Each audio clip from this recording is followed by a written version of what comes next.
খবর শুনছেন আপনাদের বিশ্বস্ত বেঙ্গল 24 চ্যানেল থেকে। প্রতিদিনের বাছাই করা 7টি তাজা খবর পেতে চ্যানেলটিকে এখনই সাবস্ক্রাইব করুন। বিস্তারিত খবরে যাওয়ার আগে বিশেষ সংবাদগুলি এক নজরে। ফিরহাদ অতীত, ফের কলকাতায় মেয়র হচ্ছেন শোভন। বিরাট দাবিতে তোলপাড়, বাকি কয়েকশো কোটি, এবার নিজের চালে নিজেই ফাঁসলেন মমতা। তোলপাড় রাজ্য, এই সিট ভোটের আগে এসপিকে ফোন মমতার, দুজনের গোপন কথোপকথন ফাঁস শুভেন্দুর। অভিষেকের এক ফোনেই হলো কাজ, নড়ে চড়ে বসলো পুরসভা, সমস্যা সমাধানে শুরু অ্যাকশন। পুরীতে রথযাত্রার লোকারণ্যে দমবন্ধ হয়ে মৃত্যু পুণ্যার্থীর, পদপিষ্টের পরিস্থিতিতে জখম কয়েকজন। হাতরস কাণ্ড নয়াতত্ত্ব, ভিড়ের মধ্যেই বিষাক্ত স্প্রে, ভোলে বাবা এখনো আড়ালেই। চোপড়ায় জেসিবিকে জেরা করে উদ্ধার 2টি আগ্নেয়াস্ত্র, ভিন রাজ্য তৃণমূল নেতার যোগ, কোর্টে দাবি পুলিশের। আসছি বিস্তারিত খবরে। রাজ্যের প্রাপ্য টাকা আটকে রাখা নিয়ে মাঝে মধ্যে কেন্দ্রকে এক হাত নেন পশ্চিমবঙ্গের মুখ্যমন্ত্রী মমতা বন্দ্যোপাধ্যায়। বহুবার তাকে বলতে শোনা গিয়েছে, নানান বরাদ্দ বাবদ বাংলার টাকা আটকে রেখেছে কেন্দ্র সরকার। এই টাকা না দেওয়ায় রাজ্য সরকার নানান জনকল্যাণমূলক কাজ করতে পারছে না বলে দাবি করেছেন তিনি। প্রাপ্য টাকা আদায়ের জন্য বহুবার কেন্দ্রকে চিঠিও লিখেছেন মুখ্যমন্ত্রী। তবে এবার নিজের চালে নিজেই ফেঁসে গেলেন তিনি। কেন্দ্রের কাছে রাজ্যের কত টাকা বকেয়া রয়েছে তা নিয়ে বহুবার মুখ খুলেছেন রাজ্যের মুখ্যমন্ত্রী। চিঠি লেখা সহ নানানভাবে টাকা পয়সা নিয়ে কেন্দ্রের ওপর চাপ সৃষ্টি করতে দেখা গিয়েছে তাকে। এবার মমতার দেখানো পথেই হাঁটল গোর্খাল্যান্ড টেরিটোরিয়াল অ্যাডমিনিস্ট্রেশন তথা জিটিএ। 2010 থেকে 2018 টানা 8 বছর কলকাতার মেয়র ছিলেন শোভন চট্টোপাধ্যায়। এরপর সেই দায়িত্ব তুলে দেওয়া হয় ফিরহাদ হাকিমের কাঁধে। এবার শোনা যাচ্ছে ফের পুরনো কুর্সিতে বসতে চলেছেন শোভন। সম্প্রতি এমনই এক দাবিতে রীতিমতো শোরগোল পড়ে গিয়েছে। ফিরহাদ হাকিমকে সরিয়ে নাকি ফের কলকাতায় মেয়রের পদে শোভনকে বসাতে চাইছেন মমতা বন্দ্যোপাধ্যায়।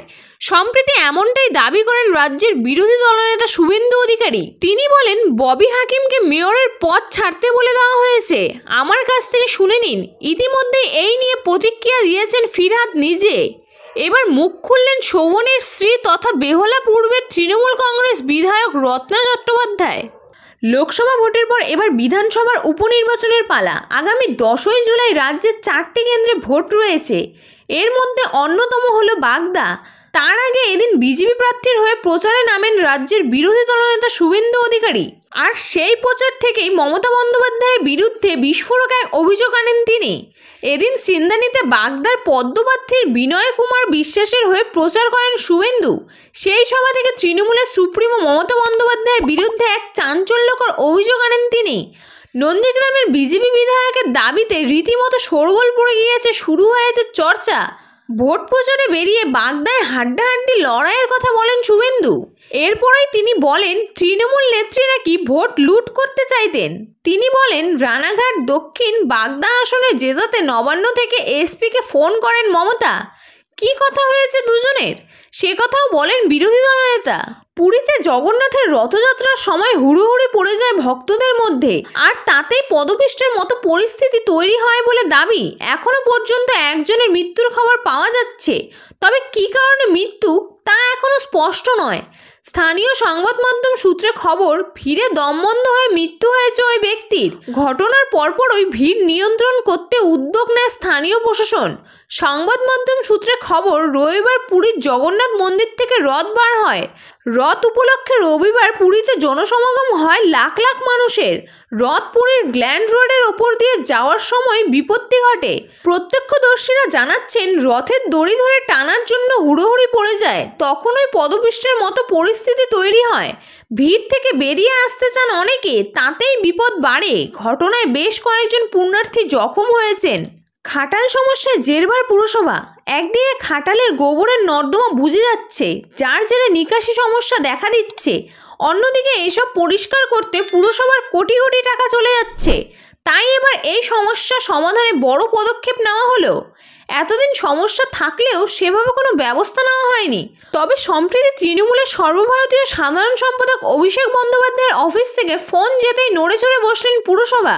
শুরু কড়াকড়ি। পুরসভা সূত্রে জানা গিয়েছে, এবার শহরের খাটালগুলি থেকে গোবর সংগ্রহ করার দায়িত্ব নেবে পুরসভা। এরপর সংগৃহীত গোবর পুরো এলাকার কোনো নির্দিষ্ট একটি জায়গায় জমা করা হবে।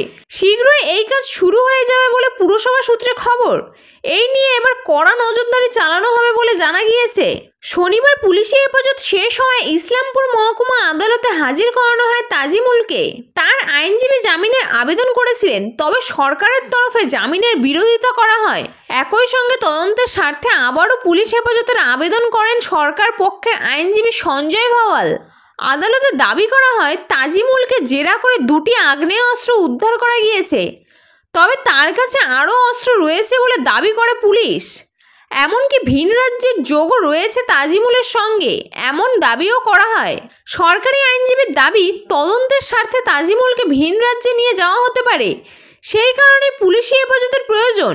বিচারক 5 দিনের পুলিশি হেফাজতের নির্দেশ দিয়েছেন।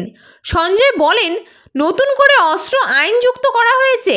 ভাইরাল ভিডিও কাণ্ডে ইতিমধ্যে তাজিমুল সহ 4 জনকে গ্রেফতার করেছে পুলিশ। হাথরস কাণ্ডে স্বঘোষিত গুরু ভোলে বাবার ভূমিকা নিয়ে যখন একের পর এক প্রশ্ন উঠেছে, তখন একটি পাল্টা তত্ত্ব খাড়া করলেন তার আইনজীবী এপি সিংহ। তার দাবি, বাবার পায়ের মাটি সংগ্রহের জন্য নয়, সৎসঙ্গের ওই অনুষ্ঠান বিপর্যয় ঘটে 10 থেকে 12 জন দুষ্কৃতীর জন্য।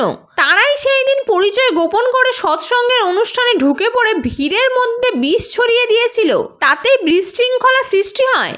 হাথরসে তার সৎসঙ্গের অনুষ্ঠানে ভক্তদের পদপিষ্ট হওয়ার ঘটনার পর থেকে উধাও স্বঘোষিত আধ্যাত্মিক গুরু ভোলে বাবা।